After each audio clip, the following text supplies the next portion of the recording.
Bienvenidos buenas noches a todos, bienvenidos a la sesión académica de la Sociedad de Médicos Residentes de Neonatología del Hospital Materno Perinatal Mónica Pretelini Sáenz. Yo soy Marlon Serna, R4 de Neonatología de dicho hospital. Gracias a todos los conectados por su tiempo. El día de hoy la sesión será seguimiento a largo plazo de la displasia broncopulmonar, y para el desarrollo del tema tenemos como invitado especial al doctor Carlos Juárez Ortiz. El doctor es neumólogo pediatra, adscrito al Centro Médico Nacional La Raza y vicepresidente de la Sociedad Mexicana de Pediatría. Agradecemos la disposición y voluntad del doctor Juárez en aceptar la invitación para el desarrollo de esta plática, y que será de mucho provecho para todos los asistentes. Cualquier duda o comentario pueden hacerla al chat de Zoom. También al final habrá un periodo para dudas y comentarios y preguntas, la cual será coordinada por la doctora Selene Corral Rico, neonatóloga de dicho hospital. Para evitar interferencias durante el desarrollo de la sesión, les rogamos mantener apagados el micrófono y el video. Doctor, le cedo el micrófono, ya está como anfitrión para que pueda compartir pantalla. De acuerdo, muy bien. Déjame admitir a uno por aquí. Hola, buenas tardes. Déjenme, voy compartiendo la pantalla para evitar pérdidas de tiempo. ¿Ahí ya la están viendo, mi pantalla? Sí, ya se mira muy bien, doctor. Perfecto. Sí. Bueno, déjenme ahora arreglo esto. Empezamos. Entonces, muchas gracias. Agradezco a la Sociedad de Residentes del Hospital Mónica Pretelini de Toluca, ¿verdad? De Toluca, así es, doctor. Cerca de Colón, ¿verdad? O bueno, sí, están ahí en la zona de los hospitales, ¿no? En la zona de hospitales, sí. Conozco a María Luisa, neonatóloga, quien me habló también de esta plática, que está por ahí. Y bueno, yo fui residente de primer año de pediatría en el 220 de Toluca, del IMSS, y pues yo fui a la secundaria y a la primaria también en Metepec, en el Estado de México, así que estoy muy, muy feliz de dar esta plática a pues ustedes, que me imagino que no nada más hay residentes, por ahí vi ya algunos neonatólogos conectados, y es importante dar esta plática porque es necesario que los que damos seguimiento a lo que ustedes con muchísimo esfuerzo sacan adelante, ¿no? A todos estos pacientes que tienen problemas muy específicos desde la prematurez, que nos conectemos en cuanto a definiciones, en cuanto a conceptos y en cuanto a problemas de seguimiento. Así que, pues este es el grupo de neumólogos, el grupo de compañeros míos que durante muchos años, pues hemos estado aprendiendo sobre la displasia broncopulmonar, y que con un grupo de ellos, específicamente la doctora Alicia Buenrostro, la doctora Gerania Sánchez, pues pudimos concretar una guía que nos ha servido para dar seguimiento a los niños con displasia broncopulmonar a largo plazo. A título personal, creo que es muy importante saber que estos niños, pues a estas alturas hay varios que ya están pasando a manos de los adultos, pero es los primeros años de vida los más importantes para ofrecerles la mejor calidad de vida posible. Así que la calidad de vida de las personas con displasia broncopulmonar está francamente en relación a la influencia del pediatra. Llámese pediatra, pues el neonatólogo, pediatra, el pediatra que le debería dar seguimiento, y que necesitamos estar en una misma sintonía con el pediatra, que muchos de ellos son los que afuera lo ven después de haber salido de un área de neonatología, de un área de terapia intensiva neonatal. Evidentemente el neumólogo pediatra, el cardiólogo pediatra, el neurólogo pediatra, el rehabilitador pediatra, son sumamente importantes, el nutriólogo, para que la calidad de vida de estas personas realmente llegue a buen puerto. Así que somos toda una orquesta alrededor de esta enfermedad. Déjenme ver. Ahí está. Pues como ustedes bien saben,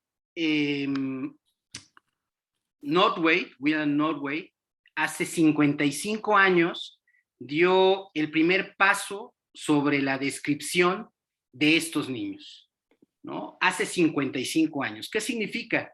Que hay adolescentes o adultos por ahí que ya han vivido y han superado la edad pediátrica y que no sabemos exactamente cuál va a ser el futuro de estas personas, aunque ya hay varios bosquejos de la enfermedad pulmonar como tal en el adulto que nació con prematurez y que desarrolló displasia broncopulmonar. 55 años ya de este profesor emérito y actualmente, sin menospreciar las definiciones actuales, que de eso ustedes seguramente pues saben mucho, la evolución de las diferentes definiciones sobre displasia broncopulmonar. Sin demeritar ellas, aún en nuestro grupo de estudio, en donde yo trabajo, en donde están los diferentes doctores y yo viendo a los niños con displasia, pues aún nos remitimos a la definición que lidera el doctor Alan Job y el doctor Eduardo Bancalari acerca de la displasia broncopulmonar. Sabemos bien que esto ya ha avanzado y que la definición podría tener pues ciertas áreas de oportunidad que hay que mejorar, pero desde el punto de vista México, creo que lo primero que tenemos que hacer los pediatras mexicanos es estar conscientes de que todos debemos de tener una misma definición. Todos debemos consensar una misma definición, porque si no llegamos ni siquiera a eso, pues tenemos un gran problema si hay más definiciones. Por lo pronto nosotros en la raza, para poder definir displasia broncopulmonar, seguimos ocupando la definición de displasia broncopulmonar de estos dos autores. ¿Qué viene esta definición? Como ustedes bien saben, de 2001, de los Institutos Nacionales de Salud de Estados Unidos. ¿Qué implican? Y implican ver algunas cosas que vamos a revisar y que nos hemos dedicado nosotros como a difundir un poco entre nosotros para poder estar juntos en la definición. Pero implica ver esto, ¿no? Ustedes bien saben que los periodos donde nacen los niños con displasia broncopulmonar, donde nacen los niños prematuros, pues interrumpen el desarrollo embriológico normal del pulmón y que si vemos en la nueva displasia broncopulmonar, que es este recuadro, pues implica un hipodesarrollo alveolar, un poco desarrollo alveolar, que genera distensión de los alveolos, con unas paredes muy delgaditas, con hipodesarrollo funcional, endocrino, vascular, ¿no? Donde en la semana 24, pues la membrana alveolo capilar está todavía en 0.2 micras y la angiogénesis está apenas en desarrollo. Y recuerden que el periodo sacular, que ya va posteriormente, pues ya se desarrollan las arterias que irrigan los saqueos alveolares, los vasos pre y postcapilares. ¿Y por qué hablo de esto? Porque justamente es el problema que tenemos con los niños a nivel pulmonar. La angiogénesis y la neovascularización, al no haber una angiogénesis correcta, y el desarrollo pulmonar y su función pulmonar a largo plazo. Es entonces con este tipo de alveolos con los que el niño en los siguientes 21 años va a respirar. No me meto mucho en esto porque finalmente vamos a ver un poco el seguimiento y ustedes de esto pues saben muchísimo. Recuerden que de acuerdo a la definición de Job y Bancalari, pues bueno, la displasia broncopulmonar es una enfermedad exclusiva de niños pretérmino. Es decir, los niños de término, los niños postérmino no desarrollan displasia broncopulmonar. Si un niño de término o postérmino tiene algún problema respiratorio, habrá que buscarle, pero displasia no es, porque fisiopatológicamente no corresponde a el desarrollo de la enfermedad, más la necesidad de oxígeno suplementario por al menos 28 días, es decir, lo que al neonatólogo ve directamente. Si un recién nacido pretérmino necesita oxígeno suplementario por al menos 28 días, pues lo más probable es que desarrolle displasia broncopulmonar o sea candidato para la definición en este sentido. ¿En qué momento lo clasificamos? No a los 28 días. Si un neonato nace antes de las 32 semanas, pues es cuando cumple 36 semanas de edad gestacional corregida o al alta, lo que ocurra primero. Si un recién nacido es pretérmino y tiene más de 32 semanas al nacer, pues sería a los 56 días de vida postnatal o al alta, lo que ocurra antes. Es decir, si tengo un neonato que nace de 30 semanas, pues me tendré que esperar 36 semanas si este neonato pretérmino que ocupó oxígeno durante 28 días, me esperaré 6 semanas después del nacimiento para poder definir el grado de displasia broncopulmonar que tenga. Si es pretérmino mayor a 32 semanas, pues me espero los siguientes 2 meses, los siguientes 56 días o al alta para poder definirlo como displasia broncopulmonar. Y bueno, ya saben que la gravedad en esta clasificación viene leve, moderada o grave, ¿no? Y la displasia broncopulmonar leve implica una saturación mayor al 90% respirando aire ambiente. ¿Cuándo? Pues en la semana, a la semana 36 o a los 56 días, dependiendo del caso, menos o más de 32 semanas. La displasia moderada es una necesidad de oxígeno suplementario con una fracción menor al 30%. Si yo lo califico en oxígeno en puntas nasales, pues va por ahí de los 2 litros por minuto, ¿no? Menor a los 2 litros por minuto, saturando más del 90%.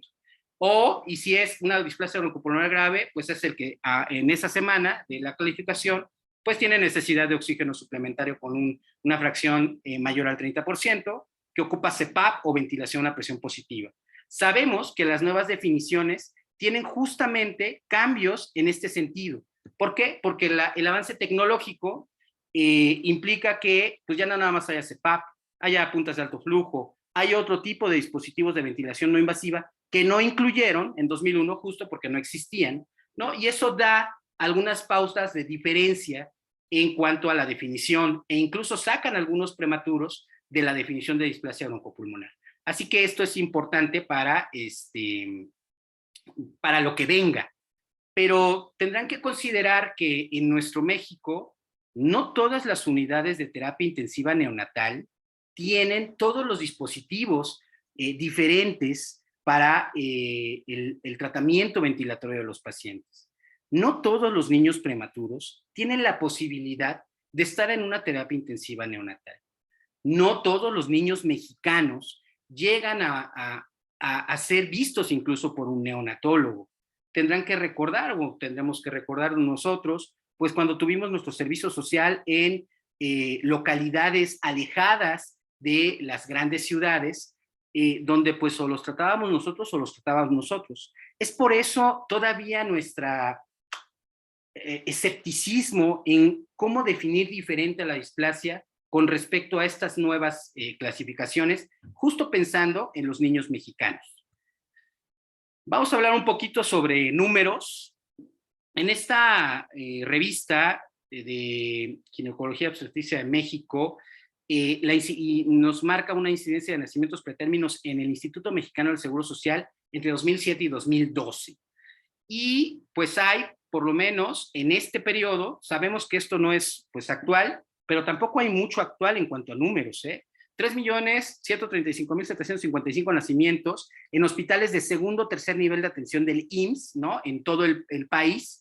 En el primer año de atención hospitalaria y ambulatoria, el costo del tratamiento de los niños prematuros contra los de término se incrementa 10 veces. Estoy hablando solo de los prematuros, pero el costo económico-social asociado con el parto prematuro en 2005 en Estados Unidos llegó a costar en total 26 mil millones de dólares. El costo del avión presidencial, que ustedes ven que pues, no se ha vendido todavía y ni se venderá, es de 200 millones de dólares. Es decir, para cubrir estos 26 mil millones de dólares, pues necesitaríamos 119 aviones.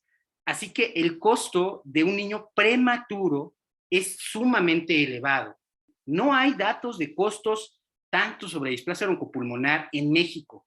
En otros países sí, y es sumamente elevado. La importancia de la displasia broncopulmonar es alta a nivel económico porque puede dar al traste en los esfuerzos económicos para los países como el nuestro, que no tienen muchos recursos o no se destinan muchos recursos para el rubro de salud. Yo pertenezco, hablando del Instituto Mexicano del Seguro Social, a la Delegación Norte, la cual tiene una incidencia de 6.1 en este mismo artículo de nacimientos prematuros, que da más o menos a lo que tiene la incidencia nacional, que es alrededor del 7.7%, de acuerdo a lo que tenemos en los diferentes áreas, ¿no? Organismos descentralizados que tiene el Instituto Mexicano del Seguro Social. 6.1, ¿no? Ya vemos aquí en el DF Norte 6.1, 7.9 DF Sur. Entonces tenemos una gran cantidad de niños nacidos prematuros. 240,000 se estima que hay de nacimientos. Y bueno, ya pensando en el seguimiento a largo plazo, porque pues ustedes como neonatólogos pues tienen al bebé prematuro en una condición grave en los primeros días de vida, en muchas áreas en los primeros meses de vida, y los dan de alta. A nivel institucional, ustedes como neonatólogos, pues ya no los ven, ya no ven ese seguimiento. Estoy seguro que a nivel privado, ustedes como neonatólogos darán seguimiento a estos niños, a su egreso, ¿no? A muchos de ellos, porque pues ustedes son amplios conocedores de la enfermedad.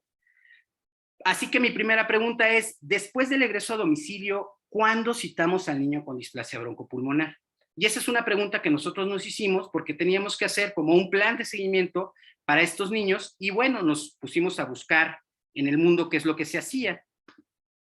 De acuerdo a este protocolo de seguimiento de los pacientes con displasia broncopulmonar español, del doctor Pérez Tarazona y todos estos autores que trabajan en la Sociedad Española de Neumología Pediátrica, este artículo que es de la década pasada, pues tomamos esto como un ejemplo para dar seguimiento a los niños en nuestro caso.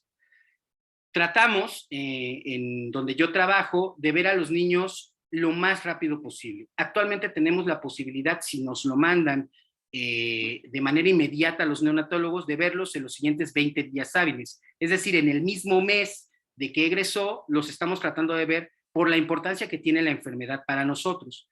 De acuerdo a esta guía, pues 2 semanas al alta o a las 40 semanas corregidas, y durante el primer año de vida, cada 1 a 3 meses, dependerá del caso. Hay niños que tienen comorbilidades importantes que nos hace verlos a cada rato, ¿no? Y en el segundo año de vida, cada 3 a 6 meses. En el siguiente año, de 2 años en adelante, anual, ¿no? Hasta los 16 años, hasta que nosotros creemos un plan de transición hacia el adulto, que esa es una de las deudas que tenemos como neumólogos pediatras para su envío. Cabe mencionar que nosotros como neumólogos pediatras pues vemos a los niños con displasia broncopulmonar que tienen alguna necesidad o que tienen algún problema que requiera tercer nivel de atención a largo plazo, pero displasia broncopulmonar hay en muchos casos y no necesariamente los neumólogos pediatras vemos a todos.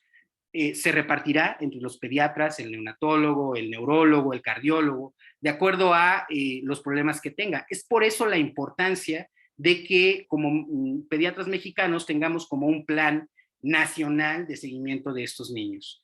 Y bueno, nosotros tenemos, de acuerdo a nuestras propias posibilidades, la posibilidad de verlos así, ¿no? Y ya de acuerdo a cada uno de nosotros y como lo veamos, le damos seguimiento.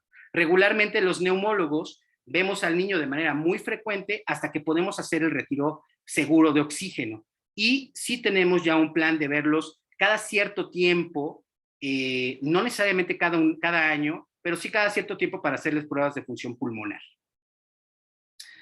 En este recuadro les resumo lo que considero que es lo más importante en el seguimiento de niños a largo plazo con displasia broncopulmonar. Empiezo por la parte central, arriba, donde está nuestro niño comiendo, porque el estado nutricional desde las terapias neonatales es de suma importancia en la conclusión que tiene durante toda la etapa pediátrica a nivel neurológico, a nivel cardiológico, a nivel pulmonar. Si el niño no tiene un buen desarrollo nutricional, tiene amplias posibilidades de tener fallas en diferentes órganos y sistemas, principalmente a nivel cerebral, que como ustedes saben es sumamente importante para el desarrollo del resto. Así que la nutrición, y me importa mucho decírselos a ustedes, es fundamental para poder tener un mejor pronóstico y una mejor calidad de vida. Si nosotros no tenemos un buen nivel nutricional, adiós niño. Por otro lado, en segundo punto y muy importante, la rehabilitación pulmonar. Sabemos que en nuestros hospitales, en cualquiera donde ustedes nos digan, la rehabilitación física y la rehabilitación pulmonar puede ser una gran área de oportunidad y no tener lo necesario desde las unidades de terapia intensiva neonatal, desde los primeros días de nacimiento para la rehabilitación. Y eso también tiene un gran impacto en el desarrollo neurológico, nutricional, pulmonar de los niños. Así que establecer planes de rehabilitación pulmonar desde un principio es fundamental. Otro punto del que vamos a tratar es las vacunas. Tenemos una gran deficiencia nacional de vacunación actualmente, una gran crisis de vacunación, pero en los niños con displasia broncopulmonar más. En el seguimiento nosotros nos hemos dado cuenta en los últimos años que hay un déficit total de vacunas. Los niños salen sin vacunas del hospital y no se vacunan por ciertas restricciones que no están tan bien fundamentadas en cuanto a la vacunación. Vamos a ver un poquito de eso. Por otro lado, para nosotros un dato importante es lo que nos digan los cardiólogos pediatras. Recordemos que en el primer año de vida la hipertensión pulmonar secundaria a la displasia broncopulmonar y o secundaria a cardiopatías congénitas asociadas puede matar hasta el 50% de los niños que la padecen. Nosotros tenemos la gran posibilidad de mandar a nuestros niños a el área de fisiología pulmonar que tenemos en nuestro hospital y desde los primeros años, desde los primeros meses de vida. Y entonces estamos estableciendo pautas para poder darle seguimiento funcional respiratorio a través de esas pruebas que nos apoyan los médicos, tanto de neumología de adultos como neumología pediátrica, que están adscritos a la de fisiología pulmonar. Un dato importante y que pues no quisiera yo pelearme con ustedes, no quisiera entrar en controversia con ustedes, es el uso de oxígeno. El uso de oxígeno es controversial en todo el mundo, pero es sumamente contrapunteado, está en mucho debate entre los neonatólogos y los neumólogos. Hablaremos un poquito al respecto. La idea es proveer información y que veamos realmente las necesidades de oxígeno de un paciente que egresa a domicilio o que está en hospital ocupando oxígeno. Muchos de los niños actualmente llegan a tener complicaciones respiratorias que hacen que tengan ventilación muy prolongada. Así que la traqueostomía pues ha ido en incremento en los últimos 20 años en nuestro México y muchos de los niños con displasia broncopulmonar egresan del hospital teniendo ya una vía aérea artificial, situación que requerirá un seguimiento a largo plazo. Y al final, y que es una situación que tenemos que desarrollar como pediatras, es ¿qué le entregamos al adulto? ¿Qué debe de saber el médico de adulto sobre la displasia broncopulmonar? ¿Y qué seguimiento le dará a los sobrevivientes de displasia broncopulmonar que cruzan los 16, 17, 18, 19 años de vida? Entrando ya un poco de lleno, el reto de la nutrición en el paciente con displasia. Tenemos claro que en ustedes, en las terapias intensivas neonatales, un niño que tiene prematurez, pues puede desarrollar diferentes complicaciones a nivel digestivo que impiden una buena nutrición y que requieren tratamiento con nutrición parenteral, por ejemplo, con varias experiencias fallidas de nutrición enteral, pero es este reto lo que realmente va a hacer mejorar al paciente. El estado nutricional adecuado se ha estudiado hacia los 2 años, ¿no? Los 2 años ha sido como la medida arbitraria de medición del estado nutricional. ¿Y por qué los 2 años? Porque justo eso es lo que se ha estudiado. Los diferentes estudios de displasia broncopulmonar o de prematurez marcan los 2 años porque es el seguimiento que se da en este tiempo y se ve los resultados que hay en el estado nutricional de estos niños. Es sencillo decir que el crecimiento lineal es lo más importante. Sí, ¿no? Que crezca uno en talla, pero el crecimiento que hay en los diferentes órganos y sistemas es también sumamente importante. Muchos de ellos tienen un crecimiento lineal que se acerca a la normalidad e importa muchísimo la relación de este crecimiento lineal y el desarrollo cognitivo, porque el desarrollo cognitivo podrá generar en el niño que pueda comer por él mismo o que no pueda comer y requiera de una gastrostomía, una sonda u otro tipo de dispositivo para que pueda comer, o que coma por la boca y que coma mal. Así que el crecimiento lineal y cognitivo son sumamente importantes en los primeros 2 años de vida. Existe una falla de crecimiento de 30 a 67% en los niños estudiados con displasia broncopulmonar. O sea, una gran parte de los niños tienen problemas de crecimiento y esto pues viene desde la parte suya.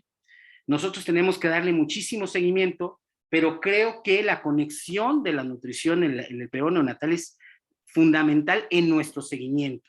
¿Por qué? Porque estos niños tienen periodos de estado metabólico, están sometidos a estrés respiratorio, a estrés en general, aumenta su trabajo respiratorio, se suprime el crecimiento hormonal debido al estrés crónico que padecen estando en unidades de terapia neonatal, y pues el uso crónico de diuréticos también influye, ¿no?, en la salida de cierto tipo de metabolitos, la salida de líquidos a través de, a nivel renal, y también genera un estrés renal importante. Pero esto es inevitable, o vive o hacemos esto. Así que encontrar el equilibrio nutricional, yo creo que también es un reto para el neonatólogo. En el seguimiento ambulatorio, el pediatra, el gastroenterólogo, pediatra y el nutriólogo, ¿no?, nosotros los pediatras, debemos estar muy cercanos al estado nutricional adecuado en los primeros 2 años de vida, porque este estado nutricional predice, como ya les había dicho, pues positivamente los resultados pulmonares en su función y cognitivos en el desarrollo neurológico. Las necesidades de energía del lactante con displasia broncopulmonar incrementan, como lo vemos en los desnutridos, de 140 a 150 kilocalorías kilogramo día. Estos niños tienen un crecimiento pobre, y los niños que lo tienen, que vemos muchos en el primer año de vida y que nos empezamos a detener en los primeros meses, debemos de considerar intervenir de manera inmediata. ¿Con qué? Con aumentar la densidad calórica de la dieta, con descartar problemas digestivos como reflujo gastroesofágico o problemas de aspiración, que pueden ser evidentes o no. Debemos descartar sí o sí hipoxia, esto es muy importante. Si tenemos un paciente saturando menos de 90%, lo más probable es que no crezca, y no crece por el incremento del trabajo respiratorio que tiene, por la pobre llegada tisular del oxígeno. El perímetro cefálico es mes a mes uno de los predictores más importantes del desarrollo cognitivo en esta etapa de la vida. Y evaluar el crecimiento lineal, que es la longitud para la edad o la talla para la edad, pues ya vimos que es un predictor importante sobre el desarrollo tanto neurológico como nutricional. Así que una de las claves para el seguimiento es la nutrición, y esta debe ser la primera clave. Necesitamos pesar, medir el perímetro cefálico de nuestros niños y evaluar cuál es la ingesta calórica y la ingesta de líquidos de cada uno de nuestros niños. Si vemos los patrones de desarrollo en los primeros 4 años de vida en los pacientes extremos, pretérmino, que requieren oxígeno en domicilio, de acuerdo a este par de estudios, pues vemos que los niños con displasia broncopulmonar, que ya vemos aquí, que son niños con displasia en el triangulito, que requieren oxígeno domiciliario, pues los vemos acá, ¿no? Los vemos aquí, desarrollan mucho menos que un niño que tiene displasia, pero está saturando aire ambiente, está con oxígeno, el oxígeno que nosotros respiramos, 21%, y están ambos muy alejados de un niño que no tiene displasia broncopulmonar, aunque haya sido pretérmino. Recordemos que el pretérmino tiene sí o sí deficiencias a muchos niveles y a muchos órganos y sistemas, pero tener displasia broncopulmonar además genera una problemática mayor en los patrones de desarrollo, y tener displasia y ocupar oxígeno muchísimo más. Por eso es importante este grupo de pacientes con displasia broncopulmonar que ocupan oxígeno yéndose a domicilio. Si vemos en la otra parte de la pantalla y vemos cómo está el desarrollo en ciertas áreas en niños con displasia, con enfermedad pulmonar crónica, pues vemos en todos los casos, en esta parte, los niños con displasia broncopulmonar van a tener en las evaluaciones una calificación menor en general con respecto a los niños que son pretérmino y no ocupan, que tienen displasia y no ocupan oxígeno en casa, a los niños que son pretérmino y no desarrollaron displasia broncopulmonar. Así que la deficiencia en el desarrollo locomotor, personal social, escucha y habla, la coordinación entre el ojo y el oído, la percepción y la inteligencia, y en suma, este desarrollo neurológico está disminuido en los niños con displasia y uso de oxígeno domiciliario.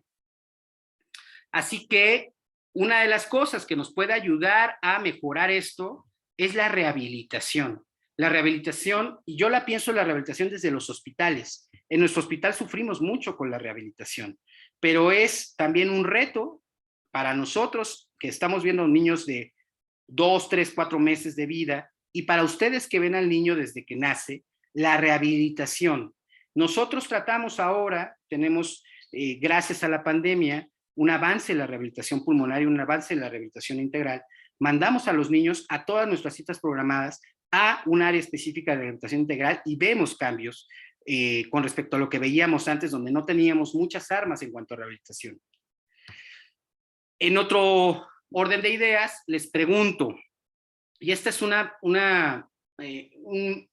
tema todavía común en nuestra consulta, cada vez lo vemos menos, pero aún es común. ¿Ser transfundido implica no vacunar al lactante con displasia broncopulmonar?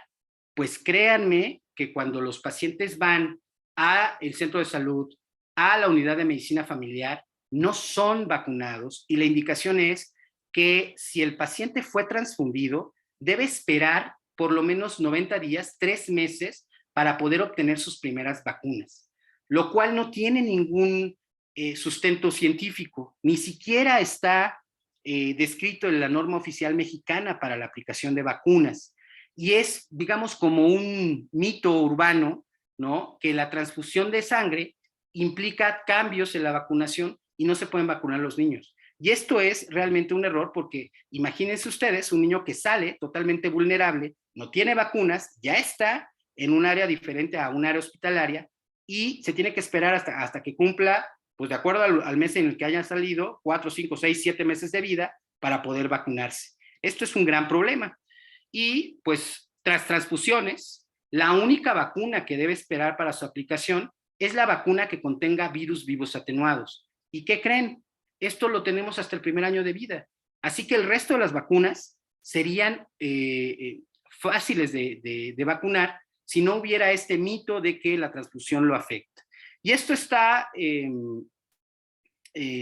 respaldado por diferentes estudios, ¿no? Por ejemplo, este estudio canadiense de Pediatrics, ¿no?, donde se ve si hay alguna diferencia en cuanto a las complicaciones que pueda haber en la vacunación. Pues no hay ninguna diferencia. Los que son con displasia o no tienen displasia. La norma oficial mexicana para la prevención y control de enfermedades y la aplicación de vacunas, toxoides y fagoterápicos e inmunoglobulinas en el humano no nos dice nada sobre la transfusión más que esto. Y bueno, las guías canadienses de vacunación, pues menos, ¿no? O sea, realmente los niños cuando salen, si cumplen con los criterios normales para la vacunación, deben vacunarse. Y entonces es una cosa que debemos de proveer en las indicaciones al momento de egresar, y que he visto mucho ya en los pacientes que salen de neonatología.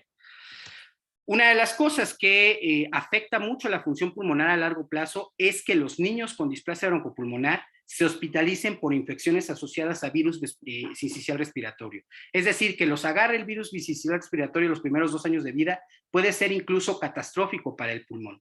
Hay una gran frecuencia de rehospitalizaciones, entre el 6 y 50% de acuerdo a donde lo busquen. 3 veces más es vulnerable el niño prematuro o un niño con displasia que un niño a término de infectarse por virus sincicial respiratorio.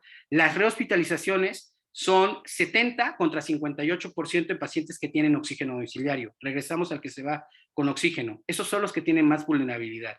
Y el virus, hablando del virus sincicial respiratorio y la displasia, el 1% de todos los niños que se contagian por virus sincicial, el 1% amerita hospitalización. Pero si hablamos de pretérminos, incrementa al 10 al 19%. Y la exposición temprana puede generar sibilancias, restricción pulmonar, obstrucción, datos como si fueran asmáticos, digamos, mucho problema intersticial que afecta a un pulmón que de por sí ya estaba afectado. Gerania Sánchez y la doctora Mariela, que es neonatóloga, hicieron una revisión de 2018 a 2020 y encontraron que de estos 68 pacientes que tuvimos hospitalizados en el servicio de neumología pediátrica, pues de ellos 8.8% son leves, el 64% son moderados y el 26% son graves. El 47% fueron ingresados por neumonía. En estos años, entre el 18 y el 20 años prepandémicos, no teníamos tanto acceso a paneles virales. Otra fortuna que tenemos post-COVID es que ahora tenemos paneles virales y ahora estamos viendo y detectando tanto sincicial respiratorio como influenza, como parainfluenza, como rinovirus, como metaneumovirus, como causantes de infecciones virales, tanto en displasia como en otras enfermedades. 47% de nuestras hospitalizaciones neumonía. Una estancia hospitalaria, miren ustedes, de 3 a 60 días, con una media de 31 días. Costos hospitalarios, costos familiares, complicaciones en niños con displasia. Ventilación mecánica un 32%, con un tiempo de ventilación entre 3 y 51 días, con una media de 27 días. Y con un 4% de defunciones en este periodo. Así que vemos en cuanto a los diagnósticos, pues el más común es la neumonía, pero si ustedes ven, también tenemos bronquiolitis, una neumonía por aspiración, coqueluchoides, neumonías graves, o pacientes que tienen datos de exacerbación pulmonar asociada a la displasia broncopulmonar, como eventos de broncoespasmo, sibilancias, que les generan crisis que requieren hospitalización, incremento en los niveles de oxígeno suplementario o ventilación mecánica. Un punto adicional del que les quiero hablar es sobre el cálculo de la cantidad de líquidos. Yo crecí en mi periodo de residencia con la restricción importante de líquidos en estos niños. Y recuerdo haber hecho indicaciones con restricción de líquidos de 100, de 80, de 90, de 110, en niños que tienen datos de falla renal aguda, problemas de hipovolemia, y entonces nos pusimos a buscar un poco sobre esto, y la verdad es que no hay mucho escrito en cuanto a cuál es la cantidad normal de líquidos, qué se dice que es restricción, y qué se dice que es mayor, ¿no?, la cantidad de líquidos a lo normal. Encontramos esta revisión de 2017 de Cochrane, donde encuentra realmente solo un artículo que hace una descripción de diferentes cantidades de líquidos, y la conclusión es que la restricción, en realidad, en displasia broncopulmonar pura, sin cardiopatía o sin nefropatía, puede ir a menos de 150 mililitros por kilo por día. Es decir, si yo pongo al niño entre 120 y 140, y esto lo vemos en nuestros lactantes que tienen problemas de edema agudo pulmonar, pues puede ser una buena cantidad para no ser tan restrictivos y no generar edema agudo pulmonar. Y lo normal y lo que estamos nosotros indicando en los niños con displasia es que pues ellos ingieran 150 a 180 mililitros kilo día. Esto ayuda mucho en el crecimiento, porque esto también tiene que ver con la cantidad de calorías que le estamos dando al niño. Si nosotros damos una cantidad normal entre 150 y 180, la posibilidad de darle más calorías incrementa, que si le damos menos de 150, donde el gastroenterólogo o el nutriólogo pediatra tiene muchos problemas para poder dar una dieta con una densidad alta, con cantidades mínimas a 150. Muy importante para ver. Y es muy importante ver los líquidos tanto intravenosos como los líquidos orales. Hemos escuchado muchas opiniones sobre que los líquidos orales podrían ser incluso libres. Y no, hemos visto que con líquidos orales, estando en casa, los niños pueden llegar con edema agudo pulmonar. Por eso nosotros dejamos un normal de 150 a 180, basados en lo que nosotros hemos podido ver en la literatura. Es importante individualizar al que es cardiópata, definitivamente, o al que es nefrópata, pero eso ya implica particularidades en la displasia. No todos entran en este grupo. Así que, pues ya vimos la nutrición, ya vimos la rehabilitación y nosotros constatamos vacunación desde la primera vez que los vemos. Estamos entrando a un programa de uso de palivizumab como una medida de prevención ante el virus incisional respiratorio. Ya muchos hospitales, tanto IMSS como no IMSS, el ISSSTE, por ejemplo, tiene años, tiene décadas ya con el uso de palivizumab. Y la cantidad de líquidos orales. Nosotros nos atendemos mucho la cantidad de líquidos orales que le damos a los niños en nuestro seguimiento, principalmente los 2 primeros años de vida y muy particularmente los pacientes nefrópatas y cardiópatas con displasia broncopulmonar. En cuanto a la función pulmonar, pues esta tiene varios factores que atenúan el funcionamiento pulmonar de estos niños. Desde si se le puso o no surfactante, cuántas dosis de surfactante se dieron, y créanme, ahora en las altas, yo pido ya el alta del neonatólogo, porque yo veo desde cómo nació, qué le pusieron antes, si se anotó qué dosis de esteroide y cuántas dosis de esteroides se le dio, cuánto tiempo estuvo intubado, cuánto tiempo lo pusieron en alto flujo, cuánto tiempo lo pusieron en CPAP, pasó a cámara cefálica, cuánto tiempo estuvo sin oxígeno y lo tuvieron que reintubar, cómo salió y si le pusieron oxígeno indirecto o si le quitaron el oxígeno y se fue saturando 88%. Eso para nosotros los neumólogos es ya sumamente importante porque implica empezar a evaluar hipertensión pulmonar, por ejemplo, apnea del sueño, crecimiento, ¿no? Recordemos que la angiogénesis y las infecciones afectan, por ejemplo, el virus incisional respiratorio. El momento en el que nació es muy importante para la angiogénesis y esta neovascularización que va a suplir la vascularización normal periacinar, alveolar. Los estados de hiperoxia a los cuales pueden estar sometidos los pacientes y el volumen tidal activo al cual se somete el paciente, ¿no? Está ventilado, está despierto, está dormido, se está dejando llevar, tuvo neumotórax, qué tanto barotrauma tuvo, muy importante para la función pulmonar. Se ha descrito, ¿no?, de acuerdo a estos artículos, que hasta el 56% de los niños tienen trastornos en la función pulmonar, los niños con displasia broncopulmonar. Principalmente cuando se les hace espirometría a partir de los 6 años, se encuentra que el volumen expirado forzado en el primer segundo está disminuido, como si fuera un asmático.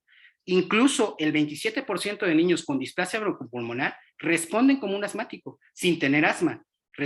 Tienen una respuesta broncodilatadora, es decir, les hacemos una espirometría, le damos broncodilatador y mejora un porcentaje suficiente para decir, tiene una respuesta broncodilatador. Entonces, esto imbrinca un poco otras enfermedades porque además hay niños con displasia que tienen antecedentes alérgicos.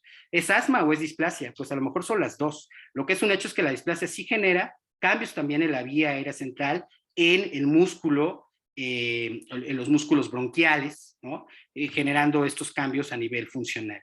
Nosotros tenemos la posibilidad de la raza de hacer diferentes tipos de estudios, como compresión toracoabdominal rápida con volumen pulmonar aumentado, baby pletismografía, gasometría, oscilometría de impulso, espirometría, mediciones de DLCO, pruebas de esfuerzo con ejercicio y caminata de 6 minutos. Y básicamente es la batería de mecanismos de evaluación de función pulmonar que hacemos a largo plazo en estos pacientes, de acuerdo a la edad que tenemos. En los niños pequeñitos, ¿no?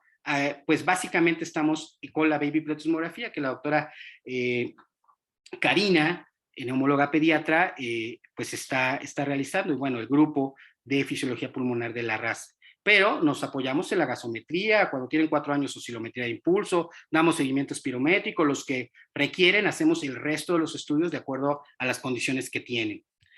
Y regresando a este estudio que hizo la doctora Mariela, neonatóloga, y Gerania Sánchez, neumóloga pediatra, pues revisaron esta babypletismografía en niños con displasia broncopulmonar en menores de 2 años que nosotros vemos en nuestra consulta externa, y de acuerdo a esta baby pletis, encontramos que el 63% tienen un patrón obstructivo, con hiperinsuflación, es decir, los pacientes están obstruidos, un normal en un 34%, y hay algunos que incluso marcan restricción y que pueden ser incluso patrones compartidos, ¿no? Y nos llama mucho la atención y estamos tratando de estudiar si hay algunos factores en el periodo perinatal, como la aplicación de esteroide, cuánto surfactante tuvo, si lo tuvo o no, qué peso tenía, si requirió o no ventilación mecánica. Entonces, aparte de lo que ya les había mencionado, pues nosotros damos seguimiento en la función pulmonar del niño, que en una condición sine qua non del prematuro, pues el niño prematuro tiene una función pulmonar disminuida. El niño con displasia tiene una función pulmonar muy disminuida a lo largo del tiempo. Si ustedes lo intubaron, probablemente estos niños tengan alteraciones propias de esa vía aérea artificial que la tuvo en cierto tiempo, y pues nosotros encontramos diferentes tipos de lesiones que ameritan o no ponerle traqueostomía, pero que sí ameritan darle seguimiento, como trastornos en las cuerdas vocales, lesiones inflamatorias cercanas a la laringe, en la tráquea o en la vía aérea, estenosis, malasias, que implican poner traqueostomía a los niños para poder permitir su egreso al hospital. Y como bien les decía, pues nosotros hacemos seguimiento de los niños post-traqueostomizados, pensando en algún momento, si están en condiciones, retirarles la traqueostomía o pues dar las mejores condiciones para que la traqueostomía no sea un factor de reingreso hospitalario. Vamos al tema duro, la oxigenoterapia. Los pacientes con displasia broncopulmonar, de acuerdo a lo que encontramos, deben mantener una saturación entre 92 y 95%. Particularidad en el Estado de México. El Estado de México, Toluca, es más alto que la Ciudad de México. Las áreas, el área conurbada de Toluca, hacia Sinacantepec, hacia Tlacomulco, un poquito hacia Michoacán, pueden ser incluso un poco más altas. Y hemos encontrado que esas zonas altas se acercan ya a las grandes alturas, a los 2.500 metros sobre el nivel del mar. Y ahí cambia la oxigenoterapia. Creo que debemos estudiar un poquito más las áreas específicas, por ejemplo, las que les toca a ustedes en cuanto al área conurbada de Toluca, sobre cuáles serían las necesidades reales de oxígeno. Porque sabemos que una saturación normal en áreas de grandes alturas, como lo son las poblaciones que les digo, pues pueden estar cerca del 90%, 89%, ¿no? No así 88, 87, 86, 85. 89, 90. Es lo que tenemos, yo creo, que precisar y a lo mejor estudiar un poco cuáles son los niveles normales en un recién nacido de oxígeno suplementario. ¿Qué tenemos nosotros? Pues lo que está escrito, ¿no? 92 a 95%, y esta sería nuestra meta de saturación de oxígeno. Tenemos que tener muy claro que la producción de retinopatía del prematuro tiene que ver con un punto específico durante el nacimiento y algunas horas, días después. Después de eso, el oxígeno no tiene mucha relación ya con una retina que ya no tiene tanto contacto con el oxígeno. Es importante, uno, ese dato, y dos, que los pacientes no tengan eventos de hipoxemia, ya sea transitoria, puntual, al dormir o despiertos, por tener menos de esas saturaciones.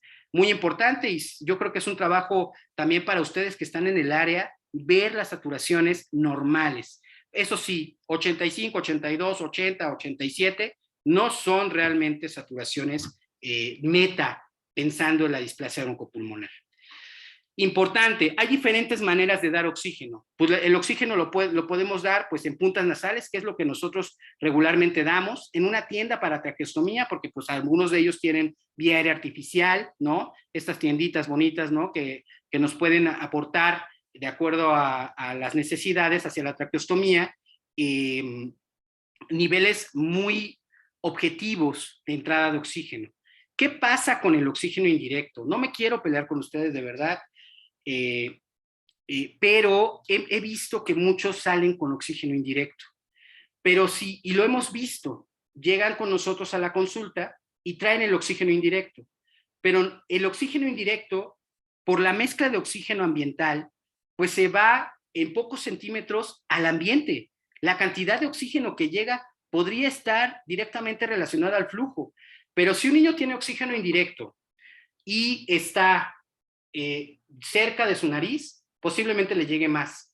Pero si el niño hace un movimiento y se va para acá y el oxígeno se queda aquí, no creo que la cantidad de oxígeno que ustedes indicaron llega exactamente igual como ustedes lo esperan. Y si la mamá y el papá ya se durmieron y el niño está de este lado y el oxígeno está de este lado, posiblemente ya no le esté llegando oxígeno. Esa es una problemática que vemos con el oxígeno indirecto de los pacientes que egresan, ¿no? Y que nos generan signos de alarma sobre complicaciones asociadas a la hipoxia. Entonces, nosotros, en general, cuando llegan así, no indicamos el oxígeno indirecto y en todo caso vemos si sí necesitan o no necesitan oxígeno. Si los pacientes necesitan oxígeno, inevitablemente se los indicamos por puntas nasales o por una mascarilla para traqueostomía. En nuestro punto de buena práctica, en una de la guía que pudimos generar, nosotros ponemos que se debe evitar el uso de oxígeno indirecto. En la mayoría de los casos debe administrarse el oxígeno a través de puntas nasales, en casos especiales hacia traqueostomía, ¿no? O si tienen también malformación craneofacial, el uso de una mascarilla es útil. Si yo les pregunto, o si yo me pongo a preguntar, que eso es una investigación también pendiente que tenemos que hacer, ¿cuál es el protocolo de retiro de oxígeno? Vamos a encontrar de chile, de mole y de pozole. No hay un protocolo estándar, ni siquiera en el mundo, pero menos en México, sobre el protocolo de retiro de oxígeno. Nosotros hicimos esta propuesta que está basada en otros protocolos de retiro de oxígeno. Tampoco es que encontremos el hilo negro, ¿no? Saturando 92-95% por 40 minutos al retiro en un paciente que ya evaluamos y no tiene hipertensión pulmonar, porque recuerden que los niños con hipertensión pulmonar, aunque saturen normal, deben recibir oxígeno, porque es la hipertensión pulmonar la que los va a matar. En estos niños en específico, donde ya vemos que saturan más de 92%, por lo menos con retiro de oxígeno de 40 minutos diurno, despierto, y no tienen hipertensión pulmonar, se los retiramos de día, mientras están despiertos. Si están dormidos tanto de día o de noche, se los ponemos en la primera fase. 2 a 4 semanas después, ya sea a través de una polisomnografía, que es un estudio muy difícil en nuestro país y en el resto del mundo, o una oximetría continua de 6 horas al dormir, y vemos que la saturación de 92 a 95% se mantiene, retiramos el oxígeno nocturno. Hacemos una reevaluación 3 meses después y pedimos al cardiólogo que vuelva a estimar con el ecocardiograma si hay datos de hipertensión pulmonar. Si no los hay, cancelamos el oxígeno. Si los hay, reiniciamos oxígeno de acuerdo a lo que necesite. Vemos siempre si hay eventos adversos al retiro de oxígeno: apneas, cianosis, dificultad respiratoria, desaturación y, muy importante, detención del crecimiento. Si nuestra paciente está detenido en el crecimiento, una de las cosas que puede suceder es que tiene hipoxia.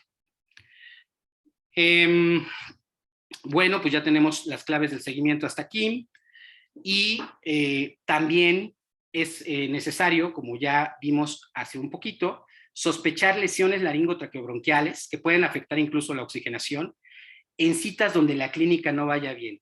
Mi niño tiene estridor o sigue con dificultad, está reingresando al hospital, no está creciendo, vamos a sospechar en lesiones laringotraqueobronquiales, o vamos a sospechar en hipertensión arterial pulmonar, y nos tenemos que apoyar en estudios no invasivos como el ecocardiograma hecho a través de un cardiólogo pediatra.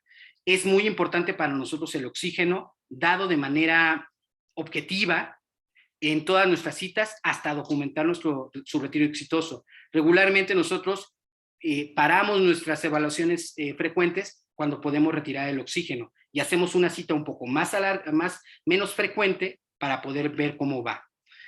Y el seguimiento radiológico, la verdad es que es de acuerdo a la clínica. Nosotros ahorita estamos pidiendo radiografías, pero radiografías de Leucin, para ver cómo estaba el pulmón en la terapia intensiva neonatal. No necesitamos una radiografía seriada para ver cómo va. ¿Por qué? Porque la clínica no tiene que ver con la radiología, a menos que el niño no vaya bien y tengamos que buscar lesiones adicionales que no estamos considerando de un inicio asociadas a la displasia. Y pues en algún momento nosotros, los pediatras, tendremos que enviar a adultos a niños con displasia broncopulmonar.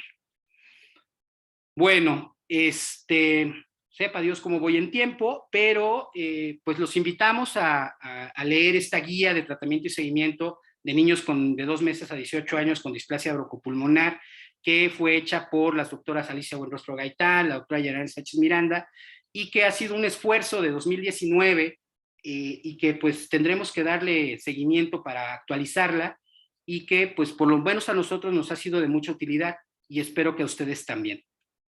Les agradezco muchísimo.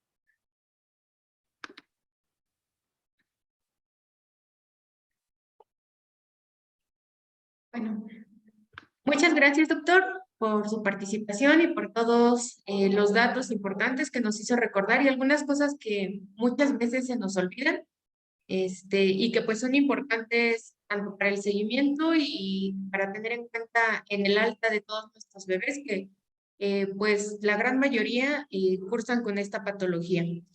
Tenemos una pregunta de la doctora Mariela Guerra, en donde nos dice que ¿qué opina usted sobre el uso de diuréticos en los pacientes con displasia broncopulmonar? Sí, la veo. Muchas gracias, doctora Mariela Guerra. Pues bueno, nosotros tenemos diferentes, cuando llegan con nosotros, llegan en diferentes circunstancias. Llegan niños que, cada vez llegan más niños que ya no tienen diuréticos. Hace unos años, en los últimos, yo creo que entre el 2000, bueno, que yo tengo ya muy contacto entre el 2009 y el 2015, era muy común que los niños egresaran de las unidades neonatales con hidroclorotiazida. Era muy común que sea algo frecuente. Ya no. Actualmente, si egresan con furosemide o egresan con espironolactona. La única indicación de diurético a largo plazo es que tenga cardiopatía. Esa sería la indicación.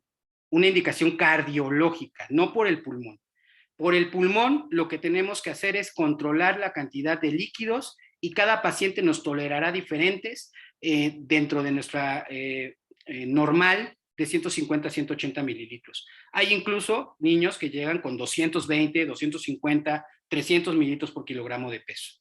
Y nosotros hacemos mediciones tanto de la vía oral como del resto que le está llegando. Tratamos de hacer mediciones con el seno materno, por ejemplo, ¿no? Que una de las maneras es pues, pesar al niño antes, pesar al niño después de la tetada, por ejemplo, ¿no? Pero el uso de diurético es, 1, tiene cardiopatía, 2, tiene edema agudo pulmonar y se lo pongo en ese periodo corto, 3, tiene muchos problemas con los líquidos y entonces en la exacerbación de displasia se lo podemos, se infectó, también tiene problemas para manejar líquidos, tiene falla renal, también tiene problemas para manejar líquidos. Es ahí donde se los ponemos. La gran mayoría de los niños que tenemos en el seguimiento, les retiramos el diurético si no tiene cardiopatía o no tiene datos de exacerbación. Me gustaría, pues, ya que está muy relacionado con esto, saltarme a la pregunta de la doctora Araceli Aldama, también su opinión sobre el uso de medicamentos como los antileucotrienos, como el Montelukast. Fíjese que eso es también súper común, ya no lo es tanto. En años anteriores, el egreso de un niño estaba asociado a que se comía su Montelukast. Y esto viene, nos preguntamos por qué. Y esto está en relación a un artículo que leyó la doctora Alicia Buenrostro sobre el uso de Montelukast como una medida compasiva en pacientes con displasia broncopulmonar. Y decía ese artículo, un artículo ahí como de nada más como anecdótico, que pues les iba mejor a los niños que ya no tenían otra cosa que hacerle.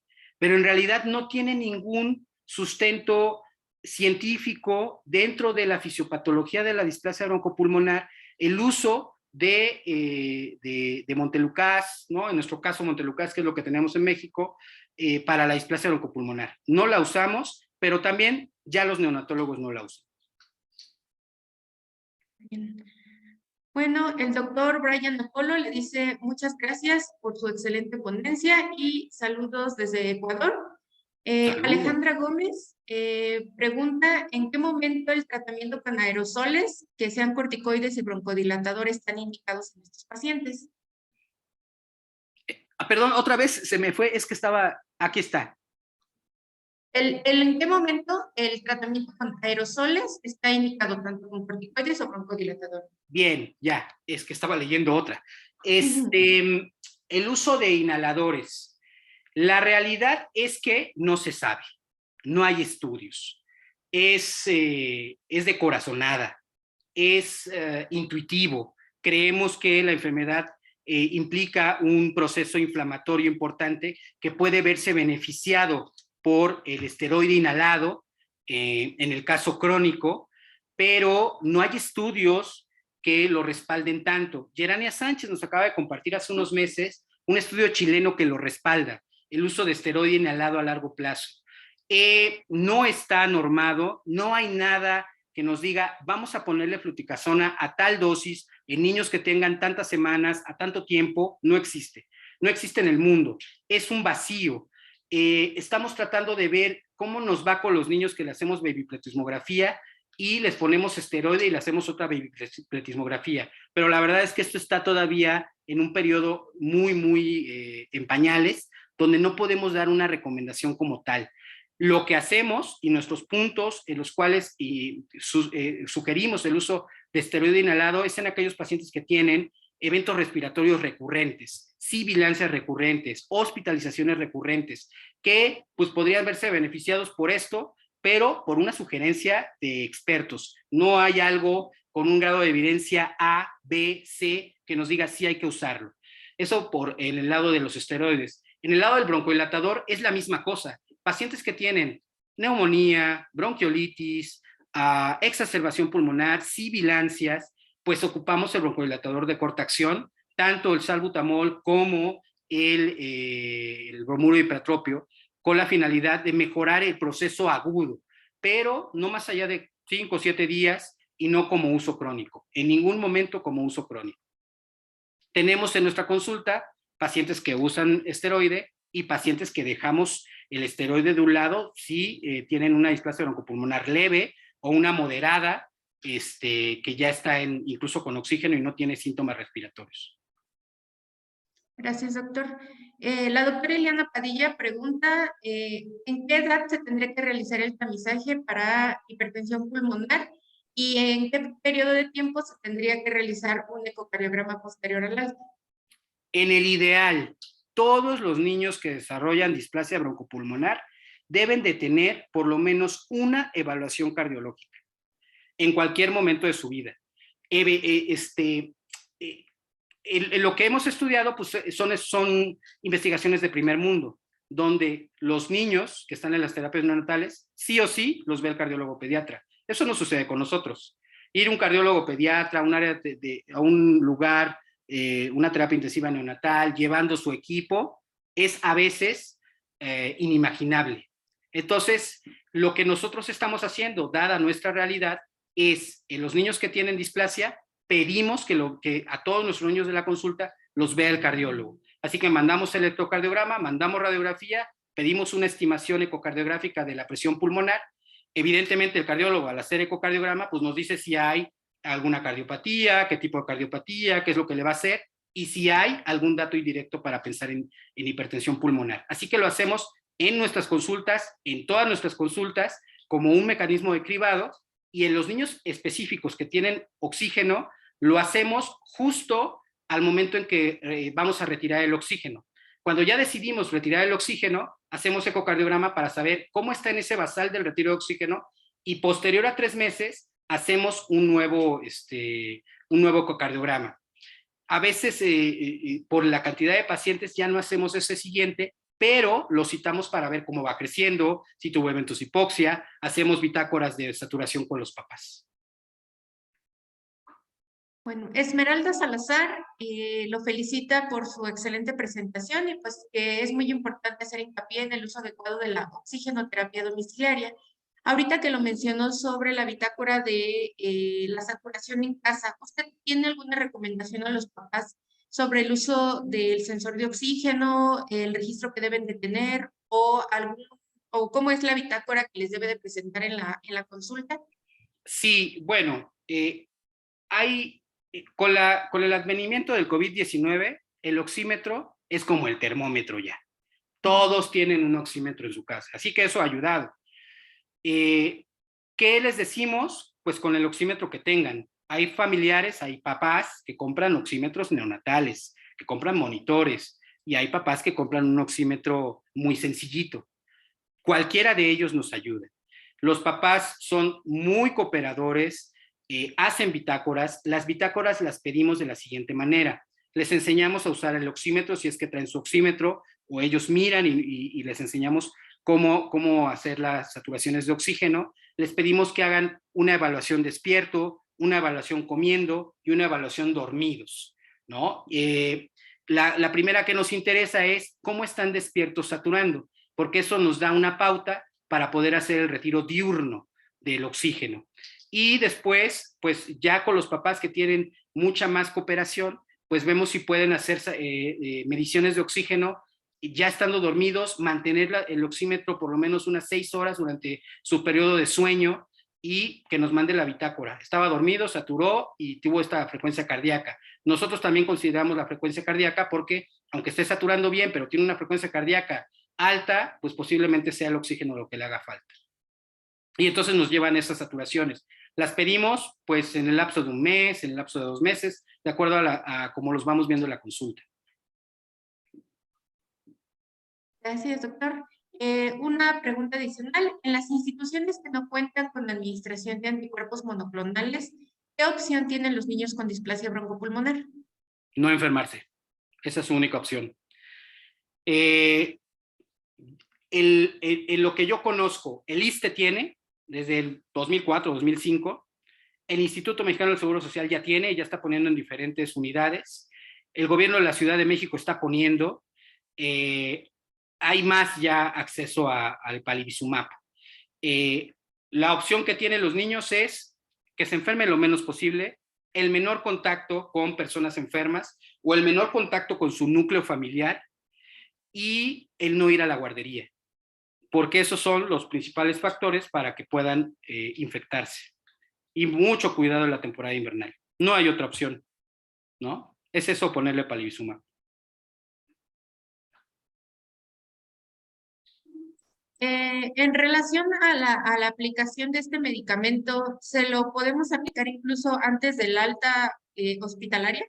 Hay hospitales, unidades neonatales que ya lo están haciendo así. Le ponen la primera dosis o incluso hay programas en los que los atraen. O sea, te voy a poner las 5 dosis, ya tengo yo el medicamento, regresa conmigo, ahí hacen un programita neonatal y hay quien se está tratando de que le pongan la primera dosis y nosotros le demos el seguimiento. Cualquiera de los dos, pero sí, hay quien ya está vacunando y además poniendo palivizumab antes de su egreso. Bueno, ¿alguien más que tenga alguna pregunta, comentario, felicitación al doctor?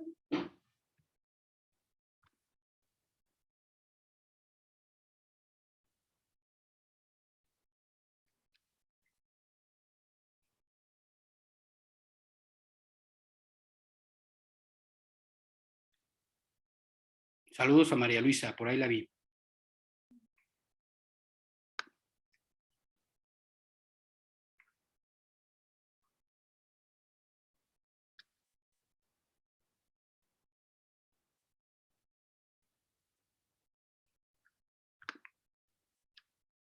Bueno, me parece que son todas las preguntas. Le agradecen mucho sus respuestas.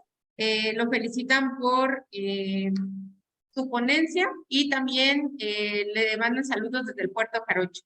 Ajá, Claudia Pestaña Fonseca. Saludos, amiga. Bueno, doctor, nuevamente pues le agradecemos su participación, su excelente contenido y esperemos que tengamos la oportunidad de contar con usted en una próxima ocasión y con uno de estos temas tan importantes para todos en general y para pues nuestra comunidad de residentes. Muy bien, cuídense mucho. Muchas gracias por invitarme. Hasta Gracias, luego. doctor. Saludos a todos y un abrazo. Saludos, hasta luego. Hasta luego. Hasta luego.